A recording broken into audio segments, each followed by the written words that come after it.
അപ്പോൾ ഉണക്ക കപ്പ ഇവിടെ നമ്മൾ അരിഞ്ഞുണക്കിയതാണ്, ഞാനത് വീഡിയോ ഇട്ടിട്ടുണ്ടായിരുന്നു. അപ്പോൾ അത് ആണ് ഇന്ന്. ഇത് നന്നായിട്ട് കുതിർന്നില്ല, ഇന്നലെ വെള്ളത്തിലുണ്ടായിരുന്നു, അതുകൊണ്ട് വേവാൻ താമസമുണ്ട് കേട്ടോ. ഞാൻ കഴിക്കുകയാണ്.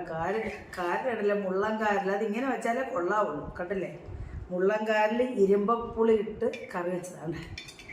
ഇരുമ്പപ്പുളി കാണുന്നില്ലല്ലോ, എന്ത് പോയോ, ഇതാ ഇരുമ്പപ്പുളി ഇട്ട് കറി വെച്ചത്. നല്ല ടേസ്റ്റാണ് കേട്ടോ. പക്ഷേ ഈ മീൻ ഇച്ചിരി നൊന്തതാണ്, അതുകൊണ്ടൊരു ഗുണം, ഒരു വല്ലാത്തൊരു ടേസ്റ്റുണ്ട്, കറിക്ക് ടേസ്റ്റുണ്ട്, പക്ഷെ മീൻ നൊന്തതാണ്, വിശ്വസിയാതെ തോന്നും. പിന്നെ അവിടെ ചീരത്തോരൻ, എന്താണെന്ന് പറയുക, ചീരച്ചേമ്പ് ഒത്തിരി ദിവസം അവിടെ ഇലയൊക്കെ തോരൻ വെച്ചിട്ട്, അപ്പോൾ ഇതും കൂടെ തോരൻ ഇട്ട് കഴിക്കാമെന്ന് വിചാരിച്ചു. മുള്ളൻ കാറിലുണ്ടാണിത്. ഇത് എടുക്കുമ്പോൾ വളരെ സൂക്ഷിച്ചെടുക്കണം, മുള്ളാണ്.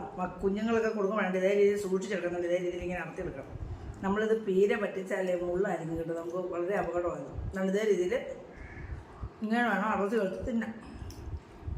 ഇത് ഇപ്പോൾ ചോറൊന്നും ഇല്ലാത്ത ഭാഗത്ത് ഇങ്ങനെ വെച്ചിട്ട് പിന്നെ തിരിച്ച് ഇങ്ങനെ ആയിരിക്കും എല്ലാവരും കഴിക്കുന്നെങ്കിൽ ഞാനൊന്ന് കാണിച്ചത് കേട്ടോ.